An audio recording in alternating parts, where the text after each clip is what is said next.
Oke Ruth, jadi apa nih yang bisa Lena ya? Ada Ruth aja deh. Apa Ruth yang bisa didiskusikan hari ini? Um, CV, interview Hari boleh, ini terserah. mau diskusi tentang interview.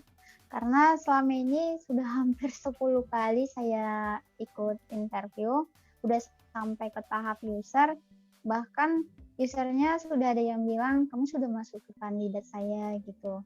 Baru ada juga yang bilang, kamu udah cocok dengan apa yang kamu lamar ini dan kamu bisa bergabung secepatnya. Tapi ditunggu sampai sudah 2 minggu tidak ada kelanjutan lagi gitu, Pak. Oh, Yang luar. mau saya tanyakan, kalau hal seperti itu apa memang kitanya ada yang salah atau bagaimana ya? Oh, biasa ya. Ini aku baru pertama kali ya di tahun 2022 ini gitu ya. Ada yang nyebut angka langsung 10 kali. Kita breakdown aja ya. Jadi terkait dengan interview ya. Ini interview user ya. Keren ya. Iya benar. 10 kali. Kita breakdown aja deh. Kita coret-coret di sini, aku muncul di layar putih, muncul nggak ya? Muncul. Oke, kita breakdown dulu ya. 10 interview user, ya kan? Oke, yang memberikan respon berapa? Dari 10 Ada ini. sekitar 5. 5 itu memberikan respon. Iya.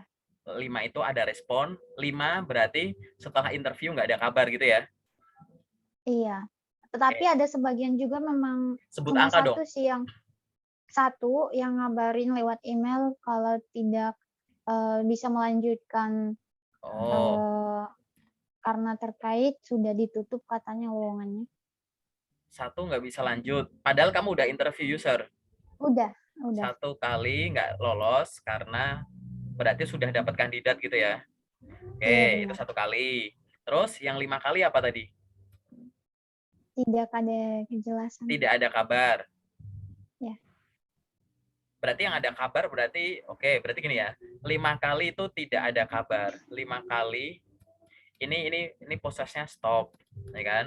Kalau ini 5 kali tidak ada kabar, ya. Berarti Ya. ini kan kalau 10 kan berarti ini kan 10 interview ini kan berarti interview usernya kan berarti ada kurang 4 kali, berarti 4 kali ini ada kabar dong. Ya nggak sih? Kalau yang 4 kali itu masih ke tahap interview HRD. Oh, ini HRD. Iya. Oh, berarti ini bukan interview. Ini berarti gambarnya. Kita gambar-gambar dulu aja ya di sini ya gitu. Ini 5 kali nggak ada kabar, interview apa? HR apa user? User. Ini user. 1 Ya. kali tidak bisa dilanjut, ini apa, user apa HR? User. User. 4 kali ini lolos dong, ini berarti ini HR. Iya. Ini HRD.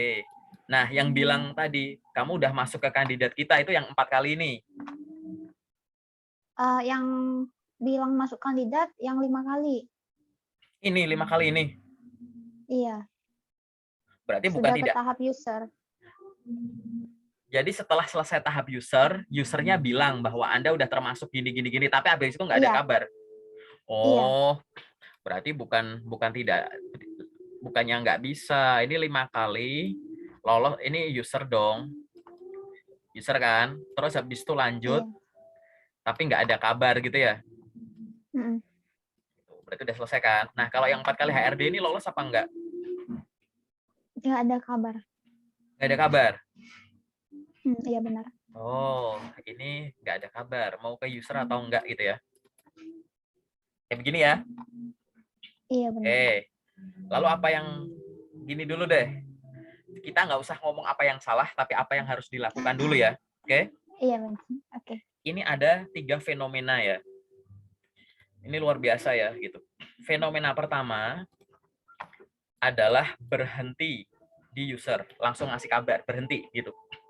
Nah, untuk fenomena yang semacam ini, kamu balas saja pesannya, kalau memang bisa dibalas.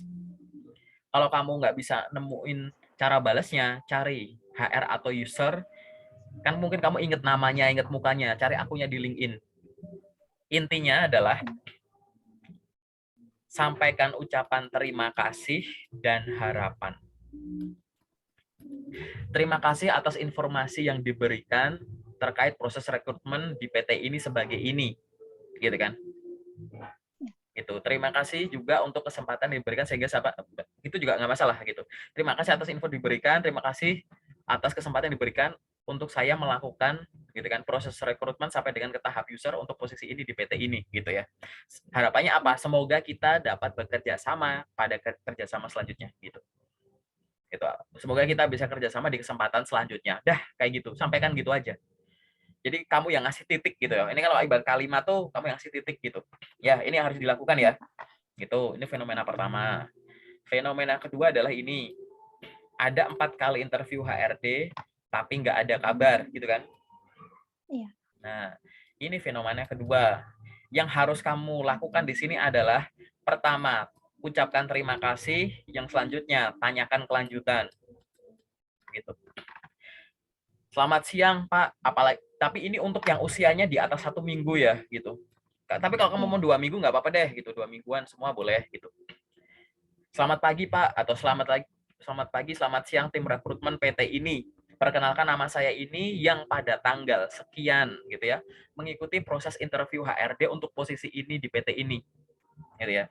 Mohon informasi terkait dengan kelanjutan proses rekrutmennya, bagaimana hasil dari gitu proses saya, misalkan gitu. Atas informasi yang diberikan saya ucapkan terima kasih. Semua kamu kirimin gitu. Kalau bisa lewat WA, WA, bisa lewat email, email, nggak bisa lewat DM di LinkedIn. Entah itu kamu DM-nya ke LinkedIn perusahaannya atau ke private chat-nya gitu ya, ke HR atau ini kan HR ya, berarti ke HR. Oke? HR. Jadi ucapkan terima kasih gitu dan tanyakan update. Kak, tapi aku udah ngelakuan itu tapi nggak dijawab, dicuekin, nggak masalah. Porsimu itu bukan mikirin itu. Porsimu kamu udah menanyakan dan bilang terima kasih. Porsimu tuh di situ. Porsi kita sebagai job seeker, paham ya? Itu yang nomor 2. Yang nomor 3 terkait dengan ini. Udah sampai user tapi nggak ada kabar. Apa yang dilakukan? Sama gitu. Ucapkan terima kasih dan tanyakan kelanjutan. Gitu. Nanyanya ke siapa? Ke HR-nya aja nggak apa-apa, kontaknya HR, walaupun interview user. Gitu. Paling jawabannya, wah belum ada jawaban dari HR, dari user misalkan gitu. Nah, kalau ini tergantung ya, ini kita skenario jawaban ya. Misalkan nggak dicuekin, ya udah nggak apa-apa. Kalau ditanya, mohon maaf saya belum gini, berarti lakuin kayak yang ini, ya kan? Kalau misalkan gitu. Terus kalau misalkan jawabannya adalah belum ada jawaban dari usernya, mohon gitu ya. Atau bentar saya tanyakan gitu. Ya udah jawab aja. Terima kasih Bu atau Pak. Baik, saya akan menunggu informasinya. Mohon izin saya untuk reminder secara berkala. Atau mohon izin untuk saya follow up nanti ya Bu ya gitu. Baik, misalkan belum ini nih usernya lagi liburan. Bukan liburan sih. Usernya belum ada kabar dari usernya belum bisa dihubungin gitu kan. Belum ada update dari user. Baik Bu, terima kasih. Mohon izin nanti saya akan follow up secara berkala ya. Terima kasih. Bilang aja gitu. Gitu ya. Ini adalah 3 fenomena yang berbeda gitu. Dan sudah pernah sampai lolos user sampai 10 kali, artinya masalah kamu bukan di CV. Oke? Masalah kamu bukan di CV. Jadi CV-mu nggak perlu di otak-atik mungkin. Tapi coba sih aku lihat CV aku kayak gimana. Oke. Jadi masalah bukan di situ.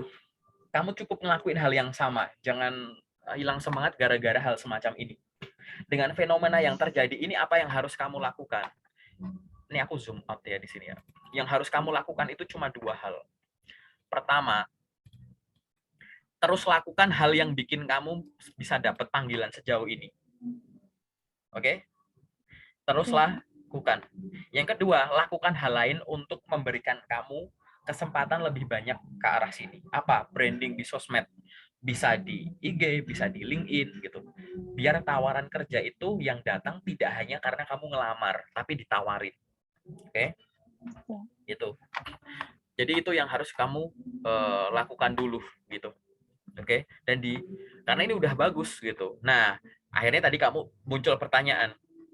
Terus di interview saya apa yang salah ya gitu. Loh, interview itu nggak ada yang salah gitu. Ya kan? Ibaratnya ini bukan masalah benar salah, ini masalah kecocokan. Nah, sekarang aku nanya.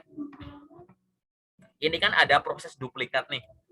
5 kali sampai user, 4 kali sampai HR. Berarti kan kalau HR itu bisa karena ini ada user pasti kan lewat HR. Berarti kalau Iya. 10 kali ini berarti kan ya 10 kali lewat HR dan berapa ini? 6 kali lewat user, ya nggak? Nah, pertanyaanku, ada nggak pertanyaan HR atau user yang kamu bingung cara jawabnya? Mungkin ini pertanyaan berulang muncul terus tapi aku nggak yakin jawabnya gimana. Atau aku belum pernah dengar ada pertanyaan kayak gini, Kak. Emang kayak gini ditanyain ya, Kak? Buat apa, Kak? Ah, gitu-gitu. Ada nggak? Ada. Eh, Beberapa kali interview itu yang saya bingung itu sih kalau ditanyakan berapa gaji yang kamu harapkan gitu. Oh, gaji. Kamu fresh grade bukan? Bukan, sudah ada Oh pengalaman iya, ini kerja. ada pengalaman kerja. Oke. Oke, berapa gaji yang diharapkan itu? Kamu biasanya jawabnya gimana? Biasanya saya jawabnya itu saya jelaskan dulu beberapa gaji sebelumnya, terus kasih tahu saya lihat-lihat beberapa sudah lakukan riset untuk misalnya yang saya lamar itu administrasi, berapa yang saya lihat di riset saya lakukan, baru saya kasih tahu jumlah yang saya inginkan. Coba contoh cara menyampaikannya gimana? Contoh satu aja gitu.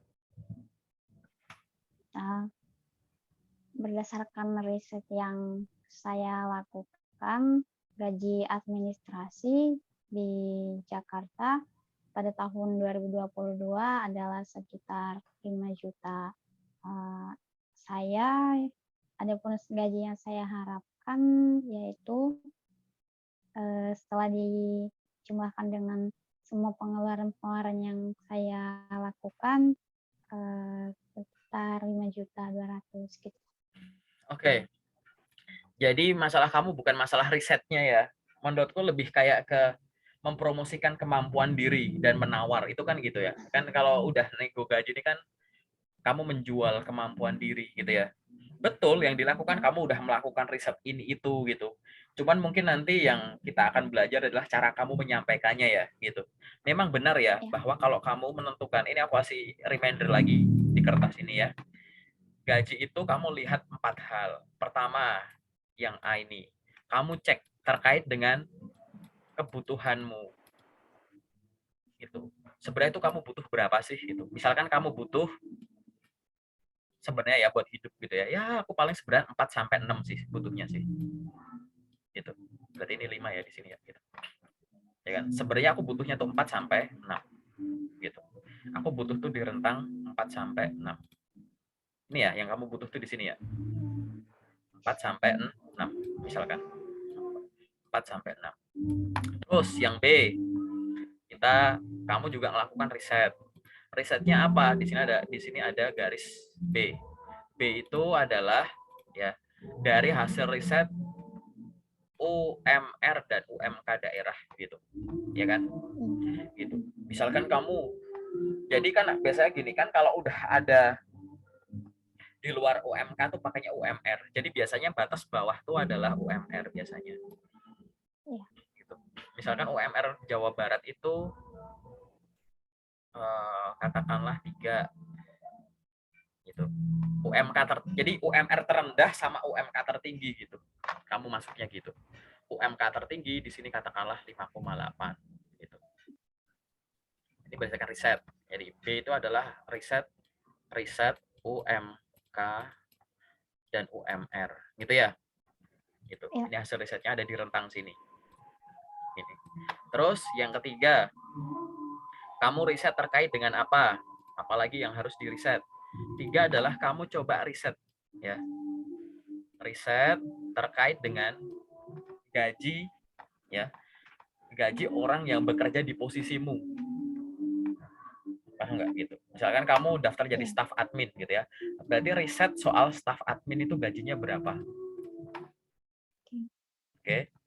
Jadi riset soal gaji staff admin. Misalkan admin itu rata-rata itu kalau di perusahaan kayak beginian tuh katakanlah di sini 3,9 sampai biasanya katakanlah di sini 5,6. Sampai 6 misalkan. Oke. Jadi kamu masuknya ada di tentang ini gitu. Ya kan? Nah, habis itu Ya. di sini kamu bikin garis lagi gitu. Katakanlah ini namanya garis usulan gitu. Usulan gitu kan. Gitu. Jadi garis usulanmu itu gimana nih? Kalau dari kebutuhan, kamu butuh di rentang segini nih. Ini ya garisnya ini ya. Nih, Hmm. sini ya berarti ya. Gitu. Iya, Pak. Nih, ini berdasarkan kebutuhan hidupmu. Garisnya di sini. Kalau berdasarkan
ya kan. Nanti kalau kamu yang paling bawah ditawar, lebih turun gitu. Di sini 4,2 gitu ya. Ya ntar tergantung pilihanmu. Toh juga kalau kamu tangkap berdasarkan analisis kebutuhan juga masuk gitu loh. Gitu. Iya. Jadi pertimbangannya banyak dan aku yakin kamu udah ngelakuin kayak gini gitu ya. Gitu. Iya. Nah, paling tinggal latihan ngomong gitu. Interview itu ya latihannya tuh latihan ngomong gitu ya. Jadi nanti kamu bakal lebih banyak Zoom sama aku tuh buat latihan ngomong jawab pertanyaan interview gitu ya. Caranya gimana? Nanti tonton playlistku dulu di YouTube. Setelah kamu ngerasa udah nonton sebagian besar dari video, kita Zoom lagi untuk latihan interview. Karena kamu butuhnya di situ. Aku nggak banyak harus ngajari soal CV, harus ngajari soal psikotes gitu nggak. Tapi menyampaikannya jangan yang kayak tadi gitu ya. Tadi kan memang aku udah ada kasih pertanyaan spontan. Kamu langsung sampaikan saja, ya gitu. Berdasarkan riset yang saya langsung ngomongnya tuh langsung to the point gitu. Berdasarkan riset yang saya lakukan dan saya pertimbangkan terkait dengan pengalaman profesional yang saya miliki sejauh ini, saya mengusulkan atau saya mengajukan gaji antara sekian sampai sekian. Bahasanya tuh tegas kayak gitu. Gunakan bahasa yang tegas ya dan sampaikan rentang gitu. Yang ketiga boleh menyampaikan masih negotiable gitu. Gitu. Jadi berdasarkan pengalaman dan pengetahuan yang saya miliki terkait dengan bidang ini atau berdasarkan pengalaman kerja saya di bidang administrasi selama 4 tahun yang didukung dengan pengetahuan untuk mengoperasikan software ini dan berdasarkan hasil riset saya mengusulkan gaji antara sekian sampai sekian. Udah tegas gitu kan, simple. Berdasarkan ini saya melakukan ini per tanggal di Jakarta tanggalnya segini, jadi gini, nggak usah gitu, tegas aja kayak gitu. Nah tegas ini ya didasari dengan analisis tadi, jangan sampai kamu nyebut angka ternyata kegedean ya kan, atau nyebut angka ternyata untuk nilai minimumnya kebutuhan hidupmu ternyata belum cukup di sana dan nggak realistis, makanya pertimbangannya banyak. UMK UMR, riset soal biasanya orang kalau kerja di jabatan itu tuh berapa sih gitu, jangan-jangan yang gaji kamu minta gaji supervisor atau gaji manager gitu kan. Itu terus terkait dengan kebutuhan kamu sendiri itu nyampaikannya yang tegas aja kayak gitu. Intinya adalah pertimbangan, ya memang semua orang butuh gaji pasti, tapi sampaikan dengan jujur di mana seni ngomongnya itu adalah saya mengajukan sekian karena saya punya kemampuan ini, itu bukan saya mengajukan sekian karena saya butuh segini, bukan itu, paham nggak? Gitu. Makanya awalan kalimatnya kayak tadi.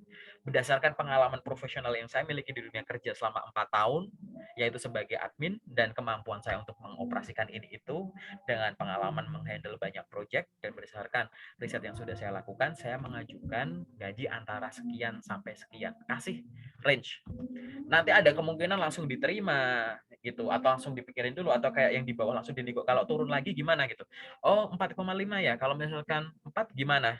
Baik Ibu, mohon informasi apabila saya bersedia untuk gajinya 4, kira-kira kapan saya bisa mulai bekerja ya? Gitu. Boleh, kamu nego gitu lagi. Oke, turunin lagi boleh. Tapi segera kerja nggak? Kalau segera kerja, aku ambil nih. Kayak gitu. Itulah caramu menghargai itu. Dan komunikasinya tuh adalah yang elegan. Bukan yang takut-takut gitu. Dan itu butuh latihan. Gitu ya. Oke? Butuh latihan ya. Gitu. Semoga cukup menjawab ya caranya gitu ya. Nanti kita lebih banyak ngomongin interview berarti. Oke, Ruth, ada lagi nggak yang pengen kamu tanyain yang sifatnya general? Karena tadi yang di interview isinya cuma itu doang gitu. Pokoknya tuh selama kita belum tanda tangan kontrak, lamar aja terus. Selama rekruter banyak menjanjikan atau usernya, oh kamu cocok, oh kamu bagus ini ya, wah kamu udah sesuai gitu. Jangan percaya langsung gitu. Ya, konfirmasi ulang. Banyak orang yang cuma lewat statement lisan menghentikan apply. Wow, jadi udah ngegantungin harapan ke situ gitu. Wah, ini udah pasti keterima nih, udah nggak perlu lamar lagi. Ya, ternyata enggak gitu. Gitu kan? Gitu ya. Oke, ada lagi nggak pertanyaan yang sifatnya general? Kalau di interview udah sih Pak. Yang buat itu biasanya yang gaji. CV dan lain-lain udah nggak ada ya? Kalau nggak ada kita masuk yang spesifik aja gitu. Kalau CV-nya bakal Bapak lihat bagaimana? Oh nggak apa-apa, nggak maksudnya yang sifatnya general masih ada nggak? Sebelum kita yang masuk ke yang general spesifik. sudah. Udah ya? Udah Oke, kita selesai. masuk yang spesifik ya.